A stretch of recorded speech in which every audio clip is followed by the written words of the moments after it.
McKiernan, Here. Ramirez, Here. Johnson,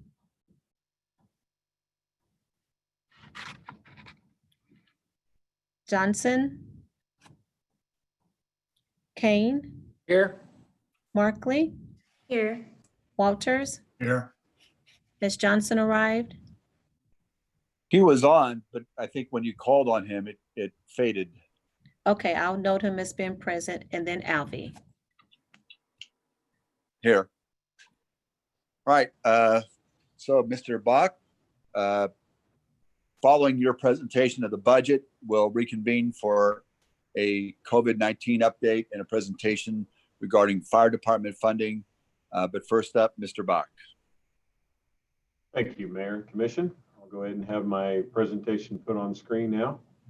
This is our annual session where I come in and present to you where we're at with the budget. I feel like this is a year where we've had a lot of opportunity to chime in and go through it. We've done 3 budget workshops already. That's typically kind of the number of budget workshops we do after the budget is presented. I think that's enabled me in a very difficult budget year to work through this and get a lot of input from the commission. So while it's billed and typically is presented as my proposed budget, it is one where I think the commission has weighed in heavy as we've gone through this and where we're at. Well, we almost had it up there. Try one more time.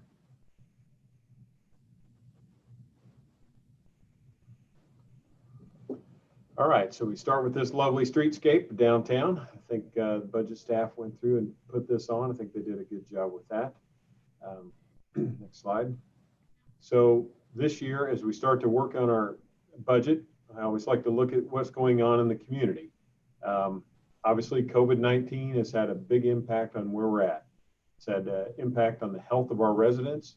It's restricted business operations. We are seeing lost revenues, high unemployment across the community. So it is definitely a theme we have to consider when we're looking at what's going on.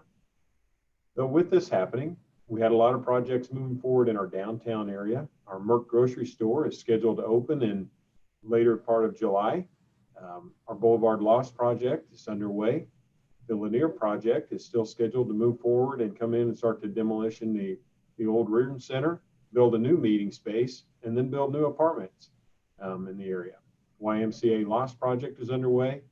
And as you all were talking before the meeting, our Juvenile Services Center looks fantastic, and it'll be opening in about the next month and a half. On the broader scheme, infrastructure is underway out at Turner Diagonal on I-70, taking out the old spaghetti loop that's been there for some time, and we're putting in a diverging diamond. It'll be a much more efficient way, and it also opens up that corridor for new development with the Turner Logistics Park being what is going to come in place there. Also, Leavenworth Road, second phase is underway. The BPU is finishing up a lot of their right-of-way work this year, and we'll be starting in the fall to come in with the road construction for that to 78.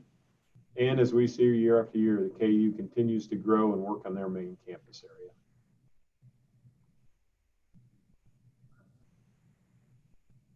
This year, like we have since we put out our goals, we take a hard look at what's going on with all the different commission goals as they're laid out on this wheel, and determine where we're spending our money and try to make sure they focus back into it.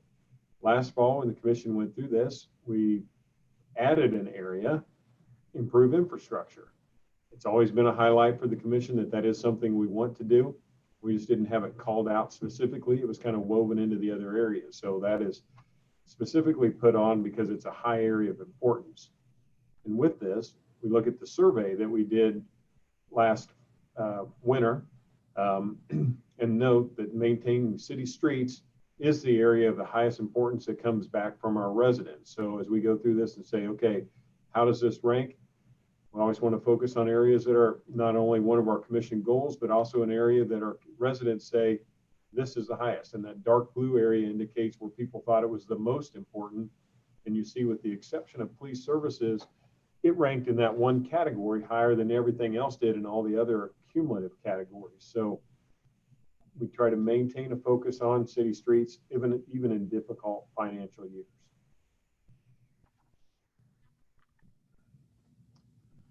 All right, so the drivers for this year's budget, again, the COVID and its impact on our revenue.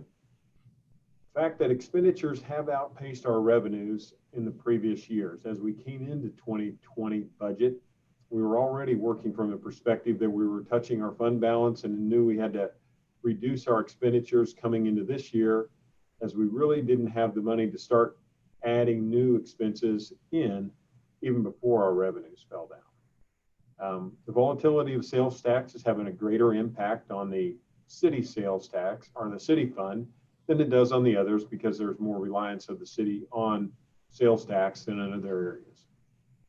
We're using our emergency fund balance to help get through this year with the immediate impact and then into next year. And of course, we do this while trying to maintain the lowest practical tax burden for our residents to accomplish our objectives.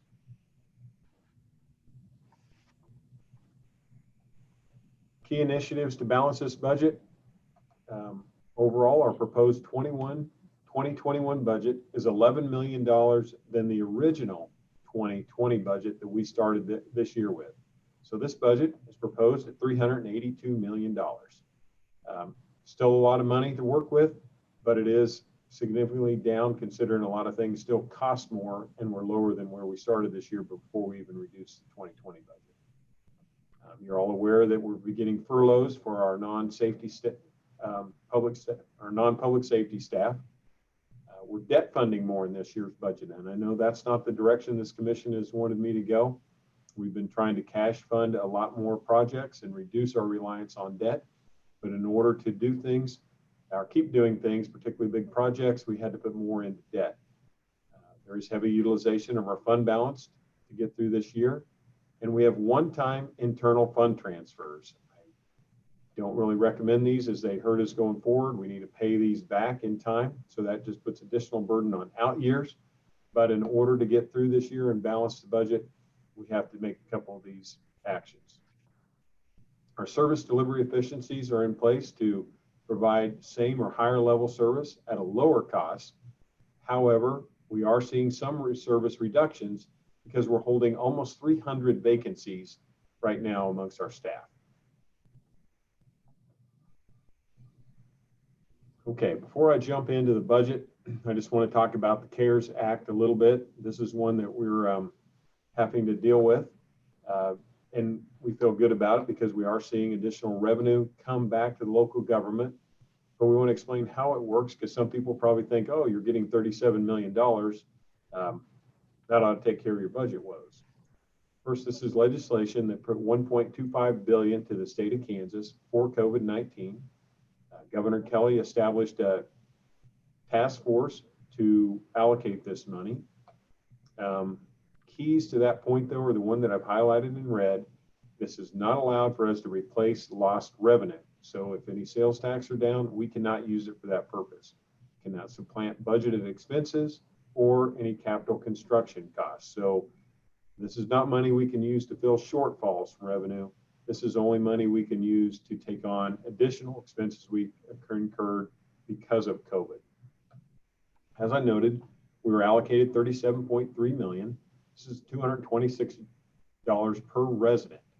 The CARES Act fund accounted for $32 million of this, and then we received a greater allocation because of the impact funds, because of the confirmed cases of COVID and job loss in our county. Other units of government, we are the fiduciary of this money, but other units of government, such as Bonner Springs, Edwardsville, the city of Kansas City, Kansas, all can apply for this money, as well as other taxing entities, the schools, higher education, community college, and along with nonprofits can apply for this money from us as well. So the criteria for this is one where we develop the criteria, we launch the application, which we plan to do Monday of next week. We'll put it out on our website. We'll get this back, review the applications, do that in short order. This is a subcommittee from our Administration and Human Services Committee, where the mayor assigned it to move quickly. The subcommittee will look through these applications that come in, and then we have to submit a plan back to the state of Kansas by the middle of August. So when you consider 37 million, some will be a little more straightforward to be actual expenses. Others will be new ideas, programs that people are putting forward. But these plans all have to be reviewed, gone through, submit to the state of Kansas, get approval, allocate the funding, and expend all the money by the end of this year. So it's going to be a Herculean effort, really, to move through this and do it. I'm confident we will, but it will take a lot of staff time to be on top of this, and commitment from the commission as we go through and evaluate the applications as they come in. All right, so that being said, we'll move forward to talk a little bit about what's in this budget and the details of that, but I didn't want to go into it without touching so people understood at least what's going on with the CARES funding. As we look at revenues, I'm going to turn this over to our Chief Financial Officer, Kathleen Von Anschen, and let her take it from here. Kathleen? Good evening. Thank you, Doug. Mayor and Commissioners. The general fund has three major revenue sources, and that we've discussed previously: property tax, sales tax, and franchise fees. The first, property tax, is doing well. We have an increase in property valuation, and the proposed 2020 budget recommends leaving the mill rate at the same rate that we have currently in 2020. The sales tax, we are estimating a dramatic decrease across all the city funds that receive sales tax. And franchise fees, consumption was down somewhat in 2019, and we expect that consumption to continue to go down as the major commercial businesses were closed during the shelter-in-place period in the last few months. So this is a graph we've showed you before. It shows the performance of these three revenue sources since 2015. And the far right-hand side is a list of all of those same sources and what we're estimating as part of the amended 2020 budget and 21 budget. We have property tax increasing at 3% for 2020 and 5% for 2021. The property tax, although the evaluations are doing well, we have, well, I'll talk about that later, but we have adjusted the delinquency rate upward to accommodate the expectation that collections for property tax will be down due to COVID. Sales tax, which increased by 7% in 2019, is estimated to drop 14% in 2020. And this is sales and use tax. So that's a mix of declining base sales tax, but increasing compensating use tax, which is often tied to transactions related to online sales and deliveries. So we estimate that that's going to be increasing. So as a result, the net is around a 14% decline. In 2021, we expect the sales tax to increase by 7% from that low of 14% reduction in the prior year. So we aren't expecting sales tax to recover to the 19 level, which was above $50 million. And then franchise tax, we saw, as I mentioned, a decline in consumption in 2019 of 3%, and we expect a further decline of 4% due to the delay in collections and then a lower consumption level related to the closure of those commercial properties. But we expect it to rebound at the 6% level in 2021.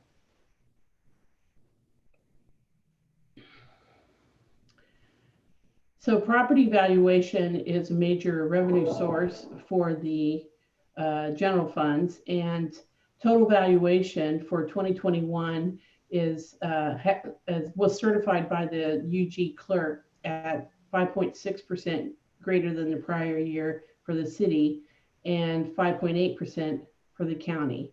And although our appraiser several months ago informed us that real property is on average increasing by 8%, we also have to factor in the valuation related to personal property, which is declining, as well as the decline in the state assessed utility property. And those additional values that are added to our total assessed value brought our assessed value total down. The UG clerk certified that these amounts are, rather than the 8% that was discussed previously, they're at the 5.6 and 5.8% level. The recommendation is, again, to keep the mill rate at the for 2021 at the same level as 2020.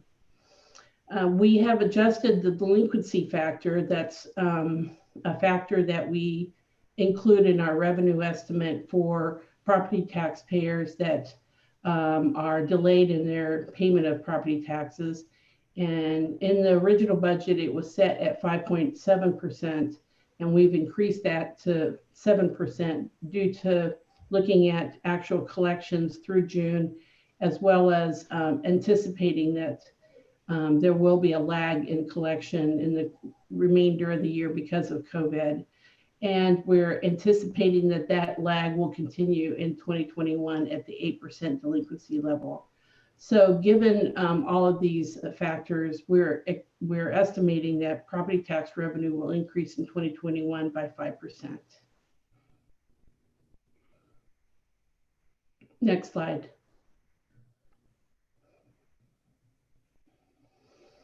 So another factor in determining the property tax revenue is actually the mill rates. And here's an example of the mill rates that have been set since 2016. You notice the blue line is the city of Kansas City, Kansas mill rates, both the city general fund and the city's bond and interest fund. And over from 2016 to 2019, there was you all approved a 2 mil reduction in each of those years. So you can see that it's declining from the 43.875 mill rate down to 38.13. And now we're recommending that that mill rate remain constant in 2021 and 20 and 2021. And then the county mill rate has remained the same throughout this period. So one of the greatest impacts as a result, because of COVID, was the dramatic impact on our sales tax. And this is monthly sales tax for the entire city. It includes all of the STAR bond. It includes all of the specials, which are for dedicated sales tax and for our EMS. So all of this, including the 1% from the city and the 1% from the county. So this is all the money collected in retail sales, not used, just retail sales, and on a monthly basis. The blue lines are what we're anticipating for this current fiscal year, 2020. Some of the data is actuals. For example, January, February, March, April is our actual, or March actually, just January, February, March, blue lines are actuals. And then the blue bars from April to December are our estimates. Next to those blue bars are what we collected actually last year. So you can tell the dramatic decrease for each of the months that we're anticipating as part of the sales tax estimate.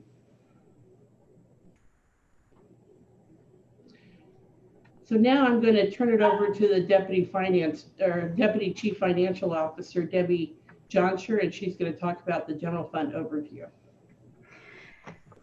Good evening, Mayor and Commissioners. The next few slides, we're just going to give you an overview of how the general funds look. The general fund is the primary operating fund for the unified government, and it provides traditional government services, including public safety services, public works, the courts, and other general and administrative functions of the government. The city general fund is funded primarily with sales tax, property tax, and franchise taxes, and the county general fund is funded primarily with property tax. So this graph is showing the revenue budget for 2021 for the consolidated general fund, and it totals 228.8 million. The consolidated general fund includes the city, the county, and the parks. And this graph does show the three top revenues that Kathleen had in her graph, showing that property tax is 30%. Sales tax is 21% and franchise tax is 19%, as well as we have the other revenues that also contribute to the general fund. This next slide shows a breakdown between the city and county general fund. On the left side is the city general fund with a total budget for 2021 of 154.8 million. And as you can see, the breakout between the franchise tax, sales tax, and property tax. And on the county general fund side, the budget is 67.8 million on the county. And this one shows that 61% of this fund is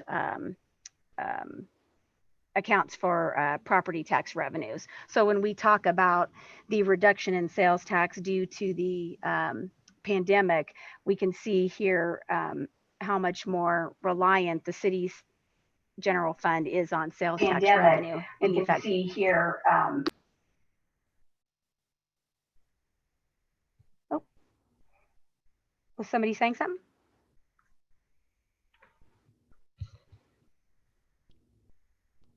Go ahead, Debbie. Okay. I think there was just feedback on your Oh, mic okay. or something. Okay. So yeah, I was just saying that these graphs show how much more reliant the city general fund is on sales tax than the county side, because it only accounts for sales tax only accounts for 10% of revenue on the county side.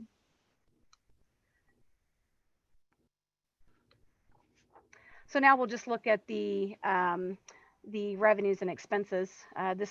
First slide is for the city general fund, and you can see the first column there is the 2020 original budget. We had revenues budgeted at 160.6 million and expenditures at 163.5 million. So we were expecting to drop the fund balance by just a little over 2.9 million with an ending cash balance of 14.7 million.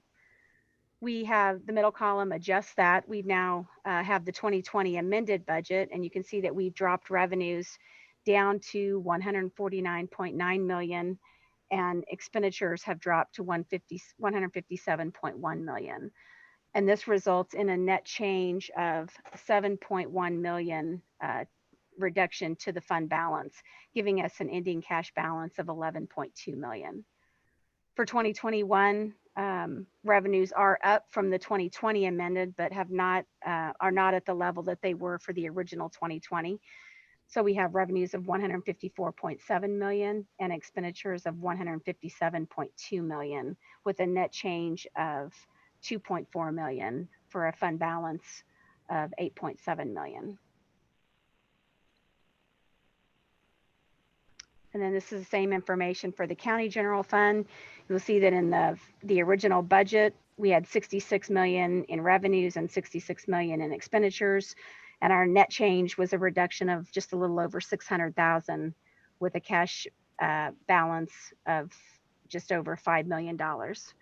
In the amended, we have dropped the revenues several million. We're at 63.6 million. Expenditures are at 67.2 million. And now we are showing a net change in the fund balance of about 3.6 million. And our drop in fund balance is our fund balance would be 5.4 million. And then for 2021, our proposed budget has revenues at 67.8 million, expenditures at just a little over 70 million, and a net change in the fund balance of 2.2.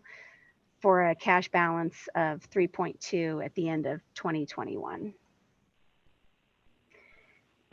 And now I will turn this over to Reginald Lindsay, our budget manager, to talk about expenditures. Thank you, Debbie.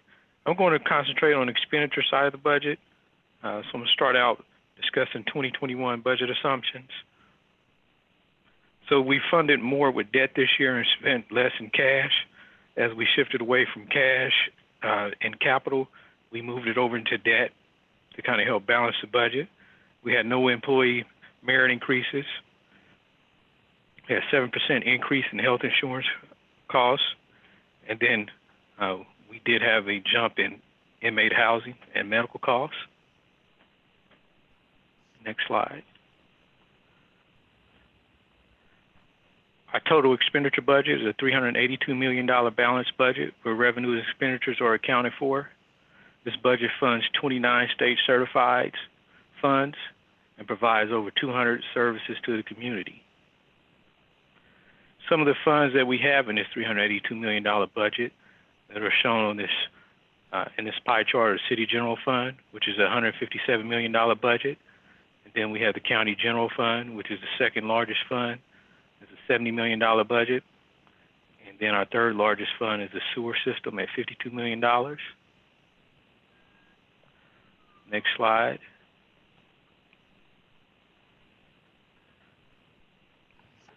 Here I'm going to drill down into our $157 million City General Fund and look at the different functional areas. Public safety is our largest piece of the pie at 59%, which is about $92 million. Second largest piece of the pie is community service, which is 12% of the pie, and that's about $19 million. And there we have departments such as transit, neighborhood resource center, and urban planning. Our third largest piece of the pie is public works. It's about a $17 million budget. Next slide.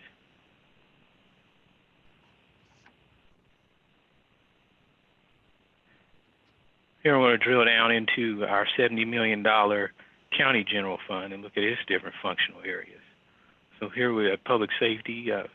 Largest piece of the pie is 55%, which is about $39 million, and includes county public safety, which includes sheriff, community corrections, and emergency management. Second largest piece of the pie is general government, which is $13 million, and that consists of legal, appraisers, finance, which kind of are more so our internal departments that help run the operation. And there's other departments within there also. And the third largest piece of the pie for the County General Fund is judicial services. It's an $8 million budget, and it includes departments such as the district attorney and the district courts. Next slide. So we have other funds beside the city and the county general fund. They are included on this slide. One of the biggest ones is our debt service fund, which is about $42 million. And then we have our special revenue funds, which is a category of funds that total $24 million. One of the funds that's in there is a dedicated sales tax, which is a $9.8 million budget. And then we can see we also have consolidated parks, which is 8% of the pie, and it's a $6.6 million budget.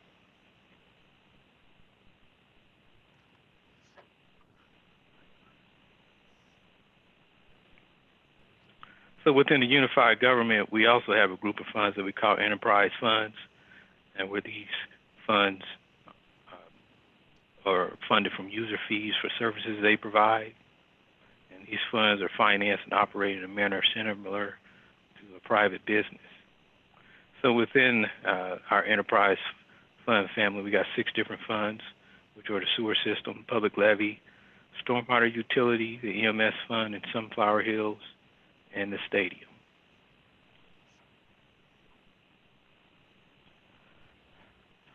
So the 6 funds total up to $70 million. The largest of these funds is our sewer system, $52 million budget. And then our EMS fund is an $11.2 million budget. And next, we have our stormwater utility, which is a $5 million budget.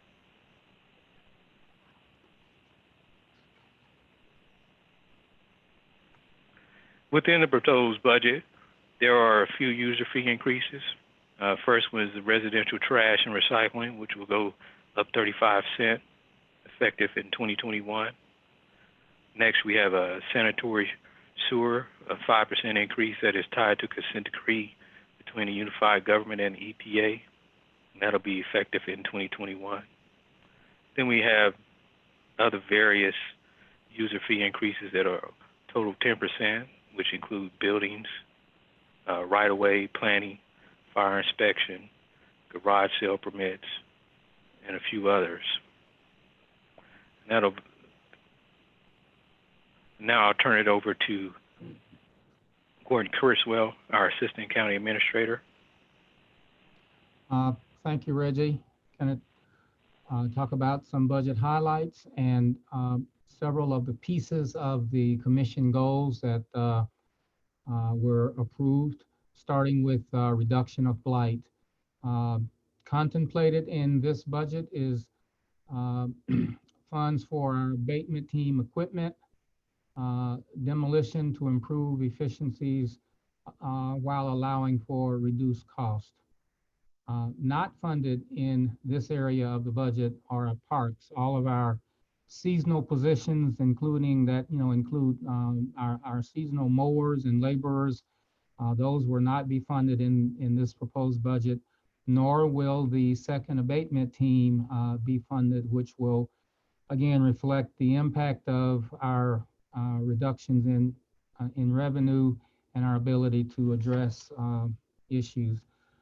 In the area of public safety and the perception of safety, the police department body camera initiative will include some new civilian positions to initiate that piece. And we are starting to purchase the body camera equipment. The Sheriff's Department will see 5 additional court services officers. And as we prepare for opening of the new juvenile services facility. The Pearson Park will have money for the consolidated fire station. As mentioned earlier, we've had some increased costs in our inmate medical, and this budget reflects that increase in the cost of caring for our inmates. We're also contemplating the purchase of an X-ray machine for one of our county buildings, and with the coming online of our new juvenile services facility, we're going to add 2 maintenance positions to take care of that building. We're continuing to move forward with the district attorney's archiving and digitizing program. And so there's money budgeted for the continuation of that project that is really taking longer than we contemplated. We've also budgeted funds for patrol vehicles in the police department, as well fire trucks and ambulances over in the fire department. Unfortunately, not funded in this year's proposed budget is 24 police officer positions, a reduction in building security, a reduction in our public safety maintenance funds, and reductions in, or not funding, rather, the district courtroom improvements. Next slide, please. In the area of improved community health, leading the charge in that funding category this year is everything related to the pandemic. We've budgeted additional money for contract tracing, personal protection supplies, personnel to help manage response to COVID, and additional dollars for COVID testing across the community. We're also budgeting at Clifton Park and City Park some improvements that will be funded with community development dollars, and this is part of our NRSA program. We're going to add a new trail network, which will be funded out of our tourism fund, and the health department will be getting a negative pressure room. Not funded in this year's budget are our pool and spray parks. They will remain closed for 2020. and there will be reduced funding in 2020 for our other recreational programs.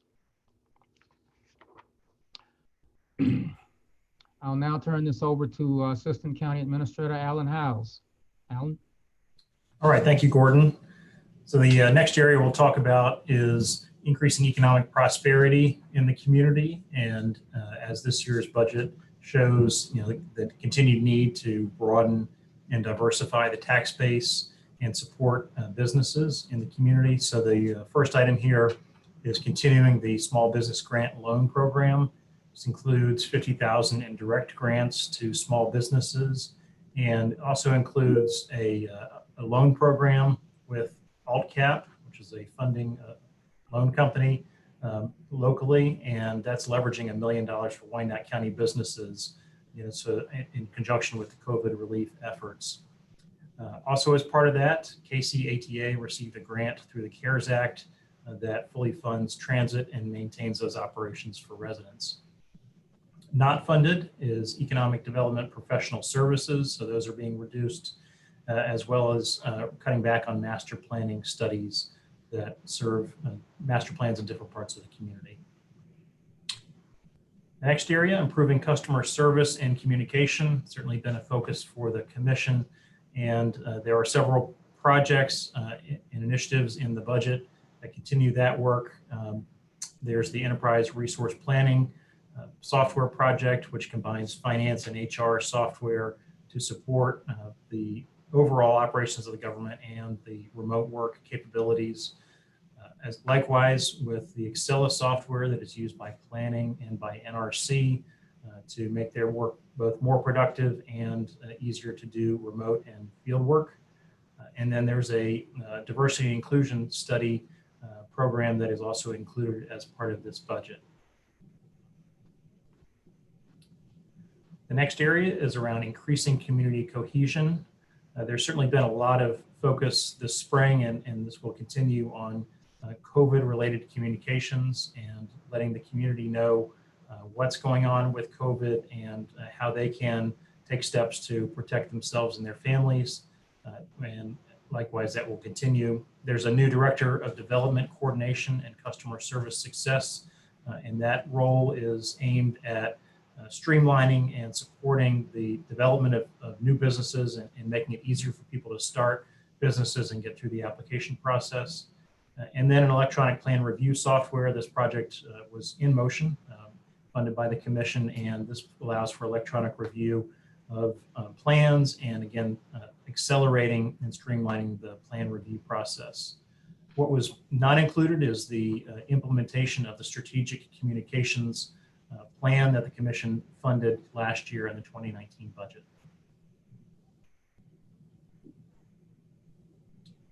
The next area is improving infrastructure, and as noted, this was an area of focus that was added by the commission through the budget conversations that have been held over the last year.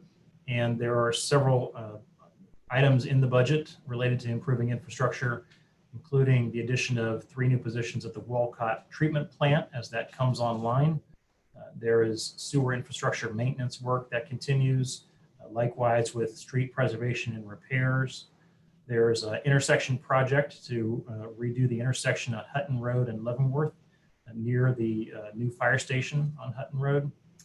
There's equipment in there related to snow removal and spreaders and pre-treatment. There are some fleet vehicles in here, albeit at reduced numbers, and some key facility improvements, including adding AC to community centers, which will make them usable all 4 seasons. Not included in this is a significant reduction in the number of positions in streets. So you can see that's 19 positions fewer. There is a reduction in annual street maintenance budgeted. There are reduction in vehicle purchases, deferred facility maintenance funding, decreased right-of-way mowing, and reduced city hall facility improvements. And so with that, I will turn it back to County Administrator Doug Bach to talk about outside agency funding. Thank you, Alan and team, for going through the details in the budget. As you can see, while we've had to remove many things from the budget, there's still a lot of our core things that we focus on to get done every year. Unfortunately, we've had to do things with a lot of one-year type funding pieces to get through this year and a little bit more on debt, but we're still able to keep that focus in place, as well as with our outside agencies. We put funding to each year, and they're noted here on this page. Varying levels of funds which go to these different groups. Like you'll point out on the bottom, we give about $45,000 to soil conservation. But there's $1.3 million in the budget for the Fairfax Industrial Association from the TDD that we have in place for that group. So all of these are scheduled to be at a level funding. I did not take money away from them or increase any of their funding for the coming year. And no budget presentation will be complete without our showing of the dollar bill to break out just how the tax dollars are spent across our community. So for every dollar you spent, approximately 46% goes to the unified government and 54% goes to the other taxing entities in the school, the community college, library in the state of Kansas.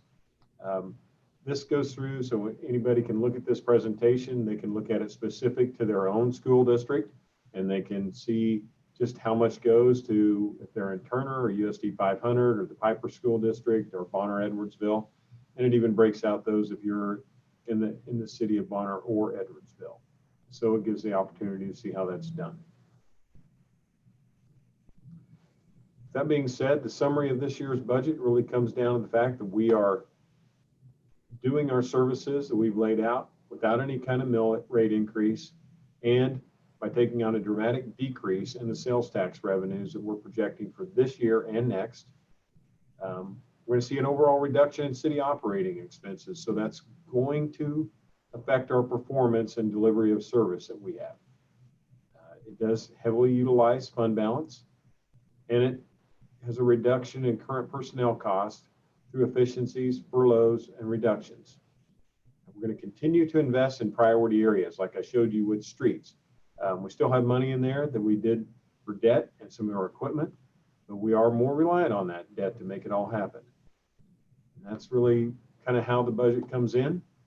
I'll also note our budget calendar that's out there. And again, as I said at the beginning of this meeting, this commission has had a lot of input on this. It seems like no sooner do we finish the budget than we start. As last year, we jumped into PBB and started working with that. We had to put a little bit of a pause on that. Wish I had the PBB further along coming into this year as we went through priority-based budgeting. But we've met on capital several times throughout the course of the year. And I've just noted we had our first public hearing for the public to come in, weigh in as to areas they thought were important in February of this year. And then we had 3 different workshops, May 7th, May 21st, and June 11th, for you all to provide feedback to me so we can build a budget that really is one that I feel like is our budget to move forward with as we go through and just verify where things are within that. So with that, I'll note, I believe all the commissioners have been sent a link to this year's budget that's online. If you did not request a hard copy, it'll be put on. So if someone goes to our website, it's being put on there now. So you can link in through the WICO KCK site and then link up to it. And that'll be on later tonight. With that, I want to thank the finance and the budget team for all their hard work that they do throughout the year and then really over the course of the last couple of months to get us to the point we are today. With that, Mayor, there's the budget, and we look forward to working through this in our 4th workshop when the commission comes together to discuss things they're in. Yes, I think we want to take note of the July 9th workshop. Would you just explain why that was moved? Sure. So we have a standing committee meeting on July 6th. That was a scheduled workshop date. After going through agenda review today, we have a lot of items on that agenda. That's going to take several hours. I think the projection was that that could run in excess of 8 o'clock. So that being, we didn't want to hold the commissioners waiting to do that workshop after that time period. So the mayor added a workshop for July 9th, and we'll do that at the 5 o'clock time frame between the commission meeting, or before the commission meeting starts at 7. Thank you. I want to thank Mr. Bach and all of his staff for the many long hours and days that have been put in what is clearly a very difficult situation, and difficult as well because trying to look forward and project into the future of what the economy will do, what our revenues might be able to do is very uncertain. I know we'll have a COVID-19 update later, this just a few moments, but you know, the situation as we look forward, more than half of the states in the nation have seen recently significant increase in number of cases, and we've got to continue to try and halt the spread of the virus. Some of the places that reopen, in fact, maybe too early, too aggressively, are starting to see a major uptick. So I noticed that Houston, for instance, their hospital beds are at 97% of capacity. And I believe about 37% of those beds are related to COVID. And they have not actually hit their peak yet. And so they are contemplating going into emergency mode just to be able to handle a number of cases. So again, what we're dealing with is a very difficult situation, trying to really project where we are in the future. It's so uncertain, and anything I read about the COVID virus continues to say it's uncertain. I recently read that scientists at Harvard in their Johns Hopkins School of Public Health mentioned that the very much, even with the most aggressive development of a vaccine, we are looking kind of facing the same situation through next year at this time. So again, very difficult circumstances. Money is not easy to come by. We are hopeful that perhaps the federal government will come out with another package of stimulus and that it will take into account lost revenues, but that's by no means certain. In fact, there's significant pushback to that idea at the federal level. Commissioner Bynum? Thank you, Mayor. I just have two quick questions. The first one is on the mill rate slide within the presentation. The mill rate from KCK mill rate from 2019 to 2020 showed a difference of about 0.2 of a mil, 38.138 in 19 to 38.398 in 20. And I think there's a technical explanation for that, given that we, the commission, did not actually change the mill rate between those 2 years. And I'd just like to hear that technical explanation again. My second question is, with regard to the CARES Act funding, do we think we have an estimated date by which our recommendations would go to the state, be approved, and the funds then be dispersed? Do we think that would be September? Or so those are my two questions. Commissioner, on the CARES funding, we have to have all our recommendations to the state by August 14th or 15th. I think it's 14th. So we have to have it all in place by then. I don't know how fast they will have all their approvals done to us, but that's our required time frame. And I guess what I'm thinking is, if they turn it back around to us and say, we approve of everything you're proposing to fund, then, and funds have to be spent by December 31, you know, you're looking at a 3 or 4 month time frame for entities to spend down all that money. So that's all I was looking for. I think you'll want to start submitting up approvals as soon as we decide on different areas that we're ready to advance. Kathleen, do you want to answer the question on the mill rate, how that is impacted by the final tax value each year? Yeah, all right, so when you adopt the budget, you adopt, in terms of the property tax, you adopt the amount that, the revenue amount that you seek to generate. And so we use the June certified value supplied by the UG clerk to determine that calculation. So yes, we kept the mill rate at that level, as you mentioned. But then in October, between June and October, a number of properties are either they get processed through the appeals process, and so that adjusts the total valuation percentage. And so when the UG clerk submits her final certified numbers in October, the mill rate is slightly adjusted to attain the revenue number that's in the budget. And so that's why, so basically between January and October, all of the appeals were decided upon, and it resulted in a lower assessed value. And so as a result, the mill rate was adjusted upward. And that's done by state law. You know, the UG clerk, that's what they do every year. So. Thank you.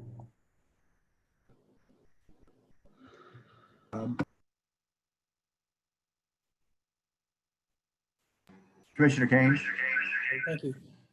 I've been told that the turnaround on that is going to be as short as possible. So I think once we turn the stuff in and we do it right, I think the money will come in short order. And that's what I've been told. Hallelujah. All right.